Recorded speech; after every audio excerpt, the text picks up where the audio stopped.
प्रिय विद्यार्थियों, एमए उत्तरार्ध वर्ग द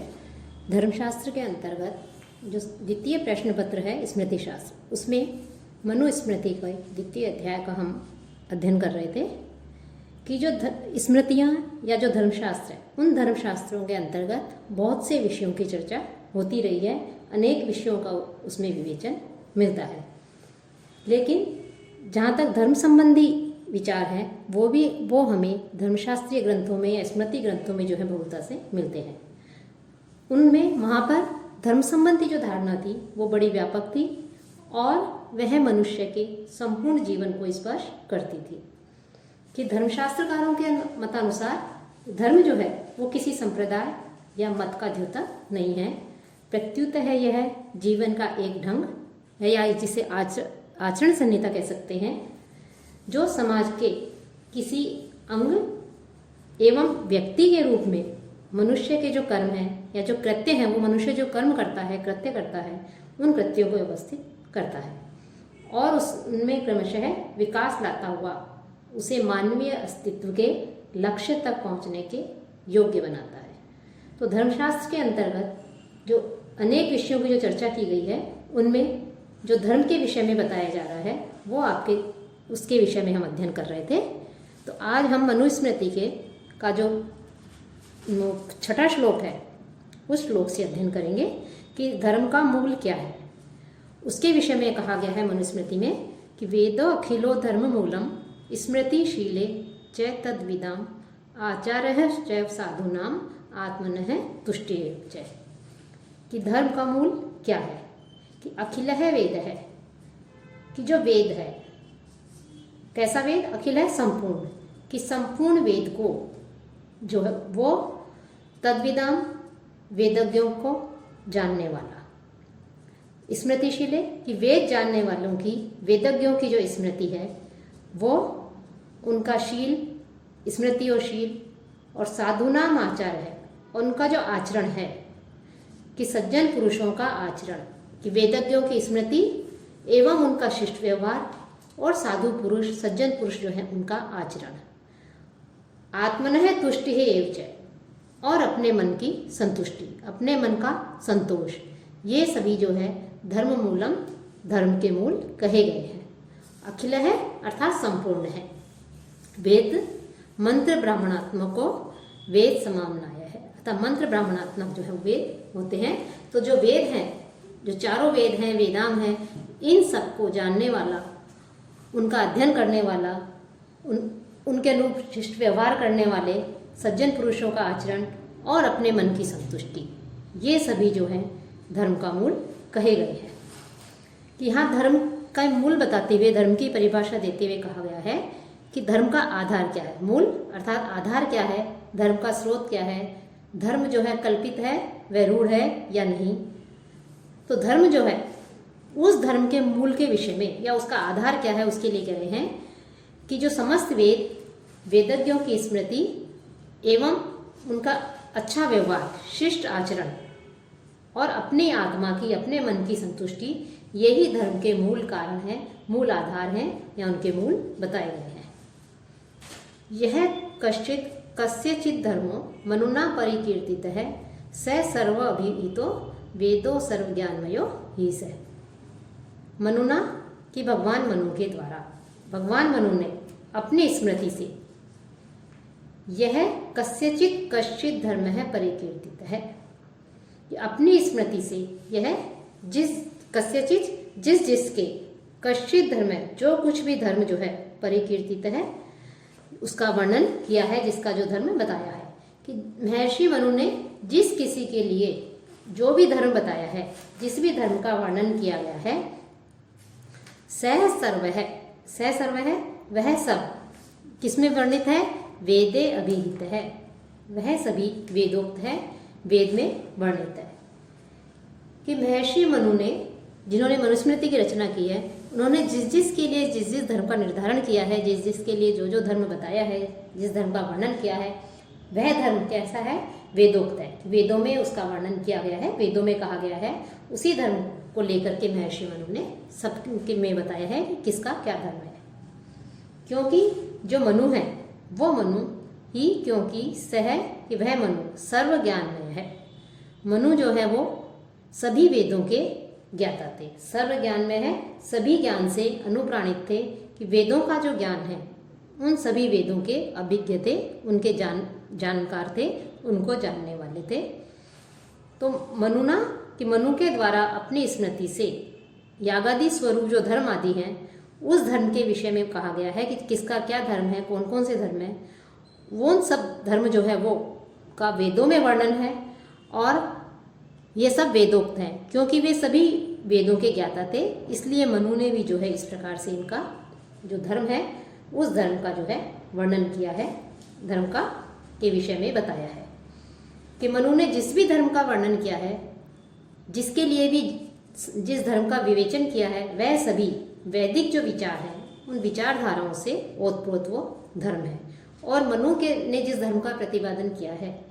तो मनु द्वारा प्रतिपादित धर्म ही सनातन धर्म कह सकते हैं। सर्व ज्ञानमयो ही स है, इसका तात्पर्य है कि वेद जो है वह वेद कि जिस वेद को लेकर के मनु ने धर्म का विवेचन किया है वह वेद सभी ज्ञान से युक्त है। सर्वं तु समवेक्ष्य इदं निखिलं ज्ञान चक्षुषा श्रुति प्रामाण्यतो विद्वान स्वधर्मे निवेशेत वै। महर्षि मनु ने, जो महर्षि मनु है, उन्होंने ज्ञान चक्षुषा अपने ज्ञान रूपी नेत्रों से इदम सर्वम इन सभी को, निखिलम इन सबको, संपूर्ण को, संवेक्ष्य ये भली प्रकार से देख करके विद्वान स्वधर्म में और वेद प्रामाण्य होने के कारण विद्वान पुरुष को स्वधर्म में अपने धर्म जो धर्म है वर्णाश्रमानुसार जो धर्म है उसमें श्रुति प्रामाण्यता है, क्योंकि वहाँ वेद को प्रामाण्य माना गया है, श्रुति को प्रामाणिक माना गया है। इस कारण से श्रुति प्रामाण्य होने के कारण, वेद प्रामाण्य होने के कारण मनु के द्वारा कहा गया मनुक्त जो धर्म है उस धर्म का विद्वान पुरुष जो है उनको अपने वर्णाश्रम धर्म के अनुसार उस धर्म में प्रवृत्त होना चाहिए। कि मनु स्मृति में जो धर्म का विधान प्रस्तुत किया गया है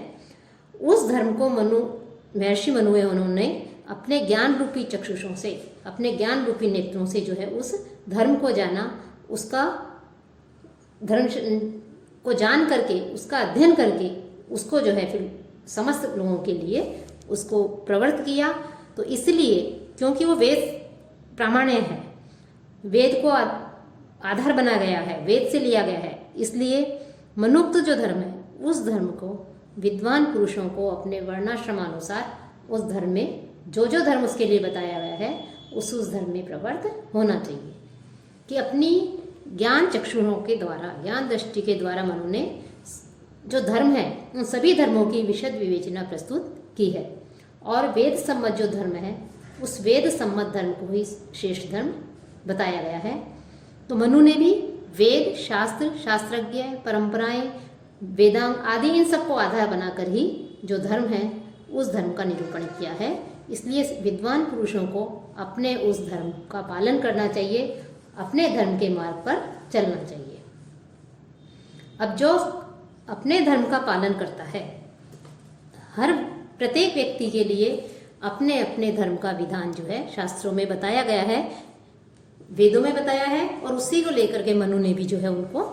सभी व्यक्तियों के लिए अपने अपने धर्म बताए गए हैं वर्णाश्रम व्यवस्था अनुसार।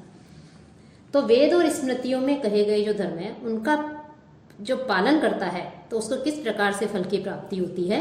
अपने धर्म का पालन करने से किस प्रकार से फल मिलता है, उसके विषय में बताते हुए महर्षि मनु कह रहे हैं,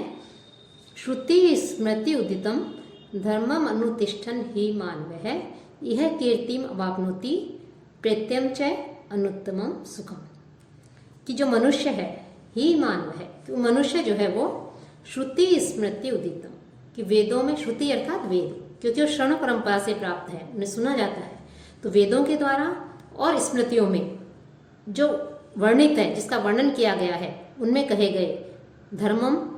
जो धर्म है उस धर्म का अनुतिष्ठन, धर्म का पालन करता हुआ,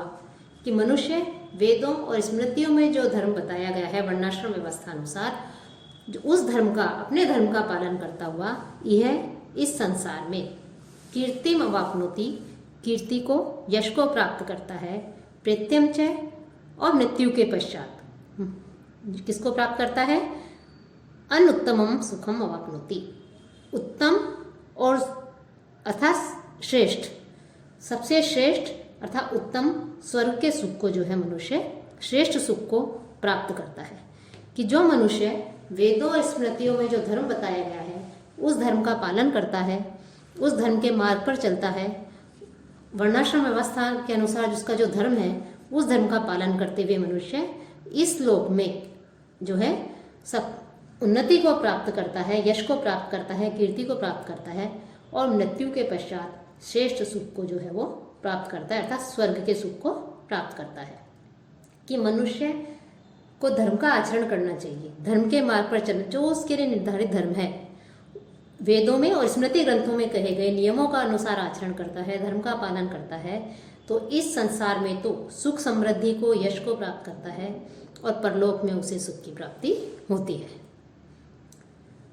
अब जो श्रुति और स्मृति हैं उनका स्वरूप क्या है और धर्म से उनका क्या संबंध है बता रहे हैं। श्रुतिस्तु वेदो विज्ञेयो धर्मशास्त्रम तु वै स्मृति ही ते सर्वार्थेषु मीमांसये ताभ्याम धर्मो ही निब्रहो। वेद है कि जो वेद है वो श्रुति ही विज्ञ है, वेद को जो है श्रुति समझना चाहिए, और वेद ही श्रुति और धर्मशास्त्रम स्मृति, और धर्मशास्त्र जो है स्मृति जाने जाते हैं। इस या श्रुति को वेद समझना चाहिए और जो स्मृतियां हैं उनको धर्मशास्त्र के रूप में वो प्रसिद्ध हैं, उन्हें इस प्रकार से जाना जाता है कि वेद ही श्रुति हैं और धर्मशास्त्र ही स्मृति के रूप में जाने जाते हैं, विज्ञान जाने जाते हैं इस प्रकार से, और इस रूप में वो प्रसिद्ध है। ते सर्वार्थेषु, वे स्मृतियां और जो श्रुति हैं वो अमीमांसये, सभी विषयों में इनका खंडन, विरोधी जो तर्क है उससे नहीं करना चाहिए। कि धर्मशास्त्रों में और जो स्मृति ग्रंथ, वो जो वैदिक ग्रंथ है, वेद हैं, और जो धर्मशास्त्र हैं अर्थात स्मृतियां हैं, श्रुति और स्मृति, इनके में जो आचार विचार बताए गए हैं, धर्म बताए गए हैं, उनका पालन करना चाहिए, लेकिन तर्क और वितर्क के विषय में वहाँ विचार नहीं करना चाहिए। कि समस्त विषयों में जो है विरोधी तर्कों का को जो है आश्रय नहीं लेना चाहिए, कि विरोधी तर्क नहीं करने चाहिए, क्योंकि धर्म है ताभ्याम निग्रहो, जो धर्म है वो भी किससे निकला है? श्रुति से और धर्मशास्त्रों से या स्मृतियों से निकला है। कि श्रुति किसे कहते हैं? कि श्रुति परंपरा से जो प्राप्त ज्ञान है उसको श्रुति कहते हैं, और धर्म की व्यवस्था करने वाले, धर्म के प्रतिपादक जो धर्मशास्त्र ग्रंथ हैं उनको स्मृति कहे जाते हैं। वेद और जो धर्मशास्त्र हैं या श्रुति और जो स्मृतियां हैं वो तर्क का विषय नहीं है, उसमें जो शब्द हैं वो ही प्रमाण माने जाते हैं, क्योंकि धर्म जो है वो भी श्रुति और स्मृति से ही निकला है, अर्थात धर्म श्रुति और स्मृति के ऊपर आधारित है। अतः धर्म के विषय में जो है तर्क वितर्क करना जो है अनुचित है। धर्म को लेकर के श्रुति में, स्मृति और वेदों में जो कुछ कहा गया है उन्हीं को ही मानना चाहिए, उन्हीं के अनुसार ही धर्म का आचरण करना चाहिए, धर्म को ग्रहण करना चाहिए। इसके विषय में तर्क वितर्क करना अनुचित है, क्योंकि जो धर्म है वो धर्म तो आचरणीय होता है, धर्म श्रुति स्मृति से निकला है, इसलिए उस धर्म का हमें आचरण करना चाहिए, पालन करना चाहिए। अब जो वेद की निंदा, कुछ लोग जो है वो वेद की निंदा करते हैं, वेद को नहीं मानते हैं, नहीं मानना अलग कारण है, लेकिन उसकी निंदा भी नहीं करनी चाहिए। तो जो लोग वेद की निंदा करते हैं वो नास्तिक कहे गए हैं, और उनका बहिष्कार करने के लिए कहा गया है, उनकी निंदा करने के लिए कहा गया है। तो यह अवमन्ये ते मूले हेतु शास्त्राश्रया द्विजय है, स साधु भी बहिष्कार्यो नास्तिको वेद निंदक है। यह द्विज है कि जो द्विज है अर्थात जो ब्राह्मण है, कि द्विज जन्ना जायते शूद्र है, संस्कारात् द्विजोच्यते, कि संस्कार से ही जो है वो द्विज कहलाता है। तो इस द्विज के अंतर्गत ब्राह्मण, क्षत्रिय और वैश्य तीनों का ही समावेश हो जाता है। तो यह है जो द्विज है, जो द्विज है अर्थात ब्राह्मण आदि जो वर्ण है, ब्राह्मण, क्षत्रिय, वैश्य आदि, वो सभी हेतु शास्त्र आश्रयात, हेतु शास्त्र तर्क और वितर्क जो है उसका आश्रय लेकर के ते मूल्य, उस मूल की अर्थात धर्म का जो मूल बताया गया है, धर्म के विषय में जो बताया गया है, धर्म के मूलों की श्रुति और स्मृतियों में जो धर्म का मूल बताया गया है, तो श्रुति और स्मृति रूप धर्म के मूलों की, धर्म के आधारों की यदि अवमान्य, यदि उनकी अवमानना करता है, उनका अपमान करता है, तिरस्कार करता है, तो स वेद निंदक है, तो वह वेद की निंदा करने वाले नास्तिक है, नास्तिक है। तो वेद की निंदा करने वाले वह व्यक्ति नास्तिक है और साधु ही और सज्जन व्यक्तियों के द्वारा बहिष्कार्य है, सभी कार्यों से उसका बहिष्कार कर देना चाहिए। कि द्विज वर्ण में उत्पन्न व्यक्ति यदि वेदों और स्मृतियों में जो धर्म बताया गया है उसको नहीं मान करके और उसके विषय में यदि तर्क का आश्रय ले, तर्क शास्त्र का आश्रय लेकर के उसमें जो धर्म बताया गया है श्रुति स्मृति में उसकी अवमानना करे, तो ऐसे व्यक्ति, वेद की निंदा करने वाले ऐसे व्यक्ति को नास्तिक कहा जाता है। और उस नास्तिक व्यक्ति का जो विद्वानों के द्वारा, सज्जन व्यक्तियों के द्वारा सभी कार्यों से जो है उसका बहिष्कार कर देना चाहिए। अर्थात वेद की निंदा करने वाला नास्तिक होता है और श्रेष्ठ व्यक्तियों के द्वारा, सज्जनों के द्वारा बहिष्कृत करने योग्य होता है। अब जो वेद है, उस वेदों में जो धर्म का मूल बताया गया है उसको उसमें जो कहा गया है श्रुति स्मृति में, उसी को धर्म का मूल आधार बताया है और उसी को ग्रहण करने के लिए, उसके अनुरूप आचरण करने के लिए कहा गया है। जो तर्क वितर्क करे, धर्म के विषय में उसको नहीं माने, तो उसे नास्तिक कह करके उसकी निंदा करने के लिए भी कहा गया है। अब जो धर्म है उस धर्म के क्या लक्षण हैं, तो उस धर्म के 4 लक्षण बताए गए हैं। उसके लिए कह रहे हैं वेद है, ये महत्वपूर्ण श्लोक है। इससे पहले भी जितने भी श्लोक आए हैं वो लगभग सभी महत्वपूर्ण श्लोक हैं। ये भी महत्वपूर्ण है कि वेद है स्मृति ही सदाचार है, स्वस्य च प्रियम आत्मन है, एतत् चतुर्विधम प्राहु साक्षात धर्मस्य लक्षणम। कि धर्म के साक्षात लक्षण क्या है, कि वेद है, वेद स्मृति ही, स्मृति सदाचार है, सदाचार अर्थात शिष्टाचार, स्वस्य और अपनी जो आत्मा है, स्वस्य च प्रियम आत्मन है, और अपने आप को, अपने आत्मा को, अपने आप को प्रिय लगना, अपने आत्मा को प्रिय लगने वाला, एतत् चतुर्विधम, ये 4 धर्मस्य साक्षात लक्षणम, धर्म के साक्षात लक्षण कहे गए हैं। कि धर्म के साक्षात लक्षण क्या है, तो धर्म के लक्षण बताए गए हैं कि वेद सम्मत, स्मृति सम्मत, शिष्टाचार सम्मत, और जो अपने आत्मा को प्रिय लगे ऐसा आचरण करना, ऐसा व्यवहार करना ही धर्म है। तो यह धर्म का लक्षण है कि अपने अंतःकरण के, अपने मन के अनुरूप लेकिन श्रेष्ठ आचरण करना ही धर्म कहा गया है। ऐसा आचरण अपनी आत्मा को प्रिय होता है। साथ ही साथ यहाँ पर जो है वेद सम्मत भी होना, इस अर्थात ऋग्वेद आदि जो वेद हैं उसके अनुरूप वो सभी, और स्मृति, मनु आदि जो स्मृति हैं वो सज्जन पुरुषों के द्वारा आचरण करने योग्य जो शिष्टाचार है वो, और जो जिससे अपनी शांत आत्मा को अच्छा लगे, अपना मन प्रसन्न हो, अपना मन शांत हो, तो ऐसे अपने आत्मा को अच्छा लगने वाला, प्रिय लगने वाला, ये 4 प्रकार ही धर्म के लक्षण कहे गए हैं। 4 प्रकार के साक्षात धर्म के लक्षण हैं। अब जो श्रुति है उस श्रुति को अर्थात वेद को ही परम प्रमाण माना गया है। अर्थ कामेषु असक्तानाम धर्म ज्ञानम विधीयते, धर्म जिज्ञासमानानाम प्रमाणम परमम श्रुति ही। अर्थ कामेषु कि अर्थ एवं काम में, असक्तानाम आसक्ति रहित जो लोग हैं उन लोगों को ही धर्म ज्ञानम विधीयते, धर्म के ज्ञान का उपदेश दिया जाता है। उनके लिए ही धर्म के ज्ञान का उपदेश बताया है कि जो अर्थ और काम, कि धर्म, अर्थ, काम और मोक्ष, ये 4 पुरुषार्थ माने गए हैं। उसमें जो लोग अर्थ एवं काम के प्रति आसक्ति रहित होते हैं, उसमें अत्यधिक संलग्न नहीं होते हैं, कि अर्थ और काम पुरुषार्थों के विषयों में अनासक्त हैं, ऐसे लोगों के लिए धर्म ज्ञानम विधीयते, ऐसे लोगों के लिए ही धर्म के ज्ञान का विधान किया जा रहा है। कि जो लोग चारों पुरुषार्थों में जो अर्थ और काम है उन पुरुषार्थों के विषयों से दूर रहते हैं, उनके प्रति अनासक्त रहते हैं, आसक्ति रहित रहते हैं, ऐसे लोगों के लिए ही धर्म के ज्ञान का उपदेश या धर्म ज्ञान का विधान किया जा रहा है। धर्म जिज्ञासा मानाना, लेकिन धर्म के तत्व की जो जिज्ञासा रखते हैं, धर्म को जानने की, धर्म के विषय को ग्रहण करने की, उसके स्वरूप को जानने की जो इच्छा रखने वालों के लिए श्रुति ही परमं प्रमाणम, जो वेद है वो ही परम प्रमाण के रूप में ग्राह्य है। कि प्रमाण की जो धर्म के विषय में अत्यधिक जिज्ञासा रखते हैं, धर्म को जानना चाहते हैं पूर्ण रूप से, उसके प्रति इच्छा रखते हैं, उसको ग्रहण करना चाहते हैं, उसका सम्यक ज्ञान प्राप्त करना चाहते हैं, तो उनके लिए तो वेद ही प्रमाण है। अर्थात वेदों से ही धर्म का जो रहस्य है, गूढ़ रहस्य है, उस रहस्य का सम्यक ज्ञान हमें वेदों से ही प्राप्त होता है। अतः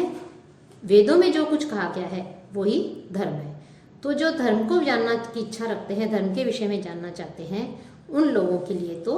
वेद अर्थात श्रुति, जिसे श्रुति भी कहा गया है, कि श्रुति ही अर्थात वेद ही परम प्रमाण के रूप में ग्राह्य है। अब श्रुति में के विषय में अब ये कह रहे हैं कि यदि श्रुति और स्मृति इन दोनों के बीच में परस्पर विरोध दिखाई दे, कि वेद, जहाँ वेद के वचनों में परस्पर विरोध दिखाई देता है, कि वेद और श्रुति जहाँ उसमें कोई वचन हो, कुछ कोई ऐसा प्रसंग हो, कोई धर्म हो, उसके विषय में यदि परस्पर आपस में विरोध देखा जाता है, तो उसमें जो है उसी को ही, जो वेदों में जो कहा गया है वहाँ दोनों, और स्मृतियों में जो कहा गया है उन दोनों को ही जो है मानना चाहिए, क्योंकि स्मृति में वे दोनों ही धर्म माने गए हैं। कि श्रुति के दो वाक्य हैं, यदि श्रुति वेदों में यदि कोई दो वाक्य हैं और उन दो वाक्यों में यदि हमें परस्पर कहीं विरोधाभास दिखाई देता है, परस्पर विरोध दिखाई देता है, तो स्मृति में वे दोनों ही धर्म माने गए हैं, कि दोनों को ही स्वीकार कर लेना चाहिए, कि श्रुति विरोध में दोनों ही धर्म ग्राह्य हैं। श्रुति द्वैधम तु यत्र स्यात् तत्र धर्मम उभौ स्मृतौ उभाव अपि हितौ धर्मो सम्यक उक्तो मनीषिभिः। कि यत्र, कि जिस स्थान पर, जिस स्थल पर श्रुति द्वैधम स्यात्, कि वेद के वचनों में परस्पर हमें यदि विरोध दिखाई पड़े, कि श्रुतियों में यदि कोई दो वाक्य हैं और उन दो वाक्यों में यदि परस्पर हमें विरोध दिखाई देता है, तो वहाँ पर उभौ अपि, तो वहाँ पर दोनों को ही धर्मो स्मृतो,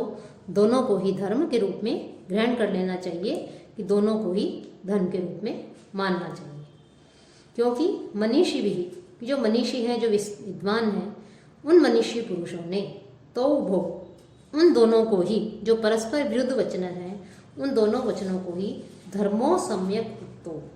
दोनों धर्मों को ही जो है ठीक माना है। कि जहाँ वेदों में, जहाँ धर्म को ही परम श्रेष्ठ माना गया है, श्रेष्ठ बताया गया है, लेकिन यदि कोई ऐसे वाक्य हों कि जो उन दो वाक्यों में यदि आपस में परस्पर कहीं विरोध दिखाई देता है, परस्पर विरोध उत्पन्न हो जाए, तो विद्वानों का मानना है कि ऐसी स्थिति में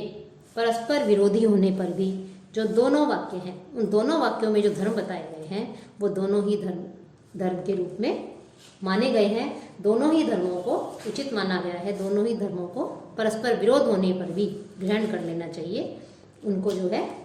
उचित मानना चाहिए, ठीक मानना चाहिए। उदिते अनुदिते चैव सम्य अध्युषिते तथा सर्वथा वर्तते यज्ञ इत्ययं वैदिकी श्रुति। कि उदिते, कि उदित में अर्थात सूर्य के उदय होने पर, सूर्योदय में, अनुदिते च, और सूर्य उदित नहीं हुआ है तो सूर्योदय से पूर्व, और सम्य अध्युषिते, और इसके पश्चात मध्याह्न में क्या करना चाहिए, अग्निहोत्र करना चाहिए, यज्ञ करना चाहिए। कि उदिते सूर्य के उदय होने पर अग्निहोत्र करना चाहिए, अनुदिते सूर्योदय से पहले ही अग्निहोत्र करना चाहिए, और सम्या अध्युषिते तथा, और सम्या अथा मध्याह्न में समय भी अग्निहोत्र अर्थात यज्ञ आदि करना चाहिए। इति इयम, ऐसा यह, ये जो है वैदिकी श्रुति, ये जो तीन वचन यहाँ पर हैं, ये जो यहाँ पर वैदिक विधि के अनुसार जो तीन वचन बताए गए हैं, ये तीनों ही यज्ञ सर्वथा वर्तते,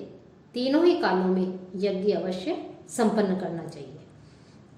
कि मनु जो है, उन मनु के अनुसार व्यक्ति को चाहिए कि वह सूर्योदय के समय सूर्योदय से पूर्व एवं मध्याह्न में वैदिक विधि के अनुसार तीनों कालों में यज्ञ अवश्य करे। कि यहाँ पर जो वैदिक कि वेदों में हम देखते हैं कि वहां बताया है कि सूर्योदय में हवन करना चाहिए, अग्निहोत्र करना चाहिए। वहीं कहते हैं कि सूर्योदय से पूर्व हवन करना चाहिए और फिर कहते हैं कि मध्याह्न में यज्ञ आदि करना चाहिए। तो यहाँ आपस में जो ये तीनों वचन है, सूर्योदय से पूर्व और मध्याह्न, यहाँ पर परस्पर विरोधाभास दिखाई दे रहा है, हमें परस्पर विरोध दिखाई दे रहा है। तो यह परस्पर विरुद्ध लगने वाली वैदिकी श्रुति है। तो यहाँ पर लेकिन इसको ही प्रमाण मान लिया गया है, इस वैदिकी श्रुति को प्रमाण मान लिया है। और इस यहाँ पर वैदिकी विधि के अनुसार परस्पर विरोध होने पर भी तीनों ही कालों में यज्ञ संपन्न करने के लिए कहा गया है। कि यहाँ पर परस्पर विरोधाभास है, लेकिन क्योंकि यहाँ पर जो है सर्वश्रेष्ठ माना गया है, वेदों में परस्पर विरोध होने पर भी दोनों ही सारे ही वचनों को स्वीकार करने के लिए कहा गया है। विरुद्ध वचनों को भी जो है धर्म के रूप में मान करके ग्रहण करने के लिए कहा गया है। तो यहाँ तीनों ही स्थितियों में सूर्योदय से पूर्व मध्याह्न में यज्ञ करने के विषय में जो कहा गया है, तो यहाँ पर तीनों कालों में वहाँ विरोधाभास दिखाई दे रहा है, लेकिन वैदिक विधि के अनुसार तीनों ही कालों में परस्पर विरोध नहीं मान करके यज्ञ अवश्य करना चाहिए। निषेकादि शमशानांतो मंत्रे ही यस्य उदितो विधि तस्य शास्त्रीय अधिकारो अस्मे श्रेयो अन्यस्य कस्यचित्। आप कह रहे इस शास्त्र में जो धर्मशास्त्र है, जो उसमें किसका अधिकार है,